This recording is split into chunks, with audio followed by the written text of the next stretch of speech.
Thank you. Good morning. Can you hear me? We can hear you. Okay, great. It's a pleasure to be here. I'm very excited to hear the entries. Our first panel is the intersectionality of intersectionality. I'm sorry, of race and gender in pop culture. And Alexis here? That's the first. Before Alexis, I didn't see her. But we can just go on to Courtney Okay. and Ayana are here. Perfect. And Courtney Gergen will be our first presenter with Jordan Peele's Get Out 2017 and the Suppression of African American Women. Okay, so Courtney, you have the floor. Thank you. How can I share my screen? Let me make you a co-host. Okay.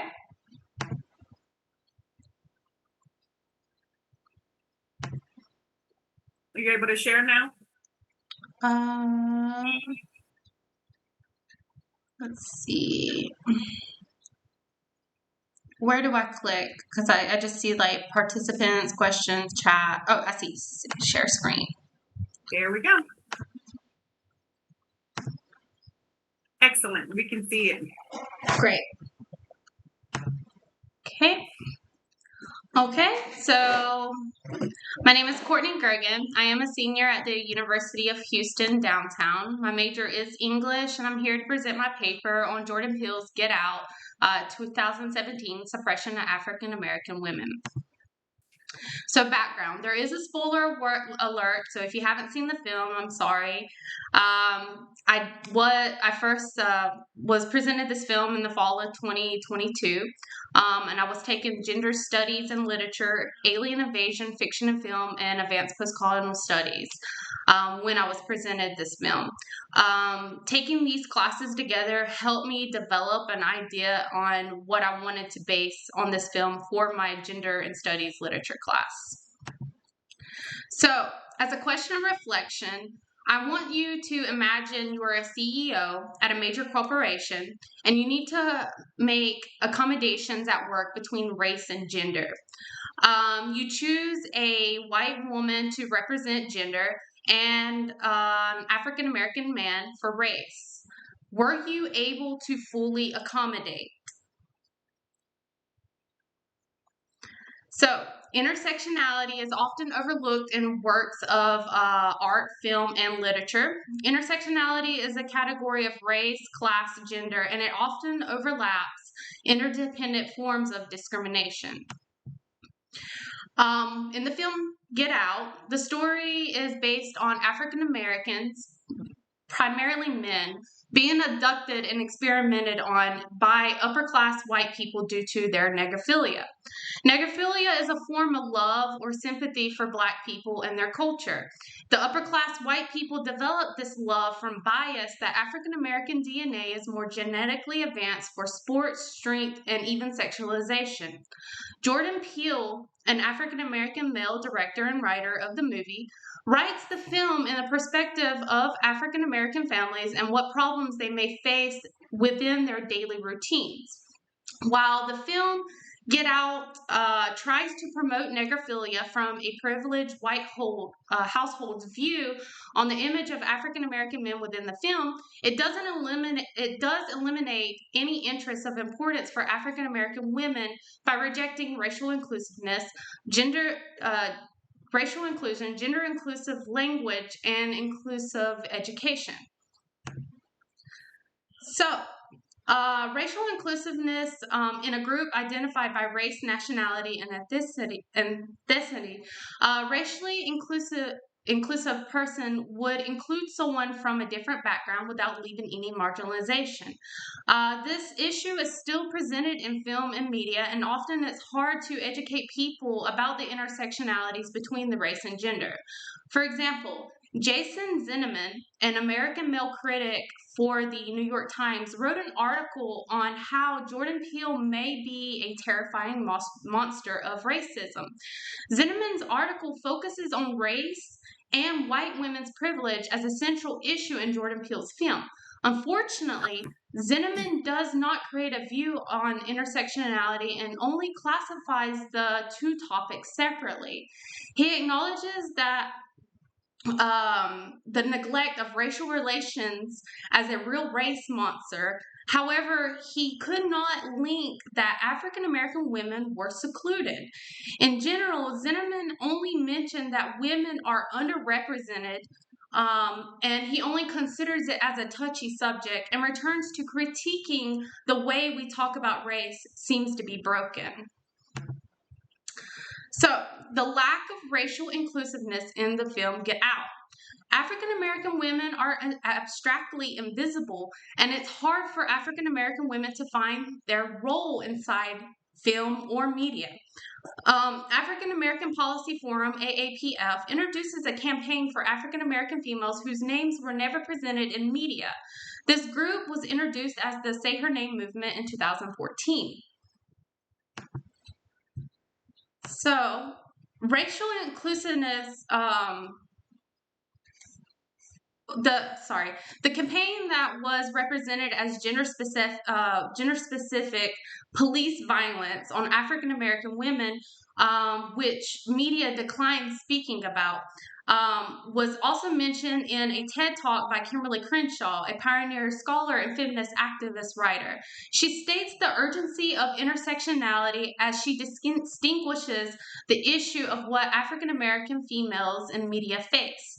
She tested the audience by having them stand up and started reciting African American male names that were represented in media. If they did not know the name, the audience members must sit down after each name was called out that they didn't know. After reciting the names, most of the people were still standing in the room. After she started stating African American females' names, however, only a handful of people were left standing. So, Delina Tenen, amazing writer.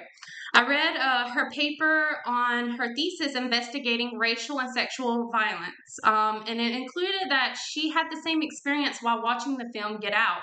She had understood that African American women were not entirely gone in the film, but stated you just can't see them.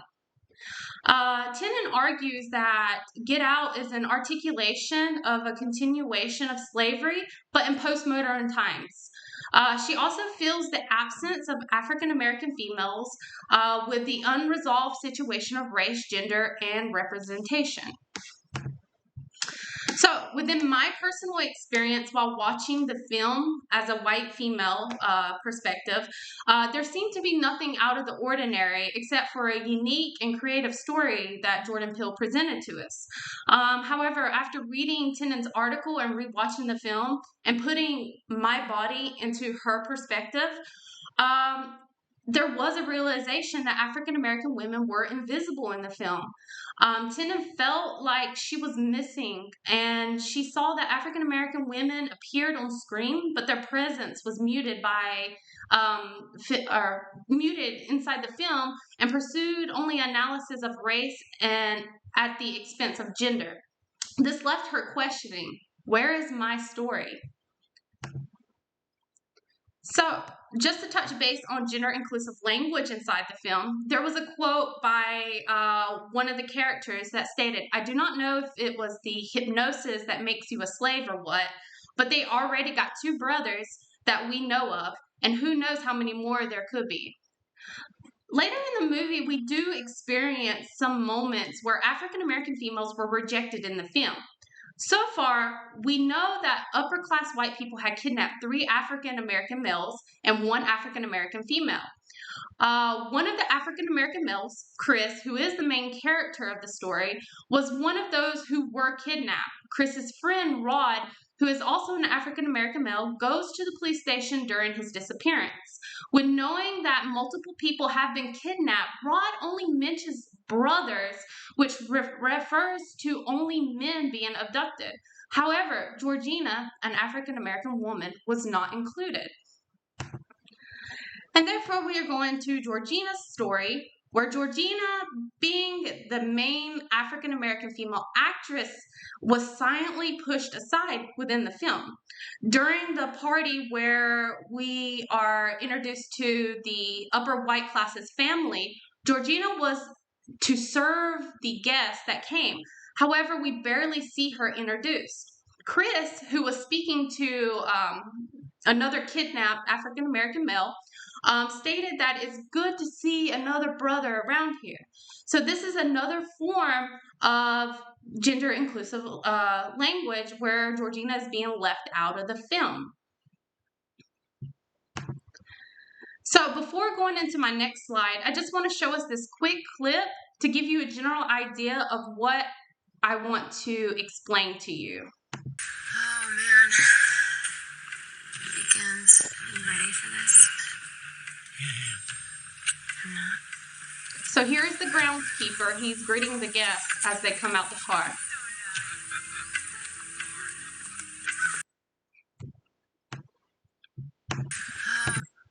Okay, so in an interview by Vanity Fair, they were interviewing Jordan Peele's debunking fan base theories. He responded to a statement that Georgina and the groundskeeper were the servants of the upper white class families, but they were the grandparents that somehow magically transported into the African American bodies.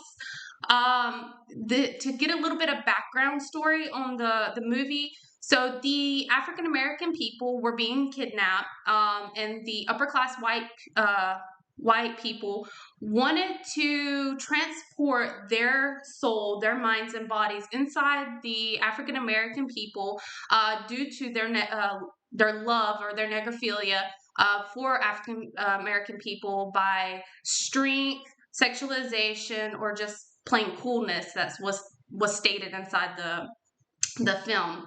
However, Peele's stated in reference to that comment that it's accurate because when all the guests arrived, the groundskeeper and Georgina greeted them out of their cars.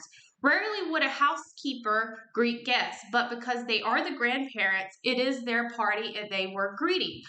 But when we come to the conclusion of that short clip that I showed you, it seems that only the groundskeeper was the one greeting the guests. So why did Peele say both of them were greeting the guest? In my conclusion, society still lacks awareness about social intersectionality, gender inclusiveness, and inclusive education.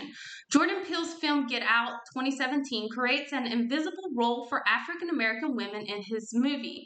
From a male's perspective, such as Jason Zinoman, can only divide race and gender instead of seeing the African American female role struggling throughout the film. African American women such as Kimberly Crenshaw and Delina Tennant feel a continuation of oppression by media due to African American women's stories being untold. Character roles such as Georgina were underrepresented, and the lack of gender inclusive language and false interpretations that Georgina was physically present in a scene of Get Out when she wasn't actually there. Goes along with some of the viewers of the film stating that African American female roles are invisible and doesn't seem as intentionally portrayed, but just secluded without knowledge. Once inclusiveness is taught to individual people, we will become more aware of conversation, writing, and thought processes of inclusiveness. Thank you.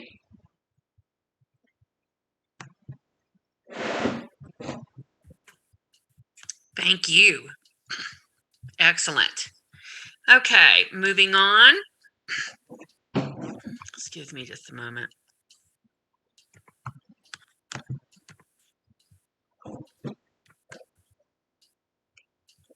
Our next speaker will be, accidentally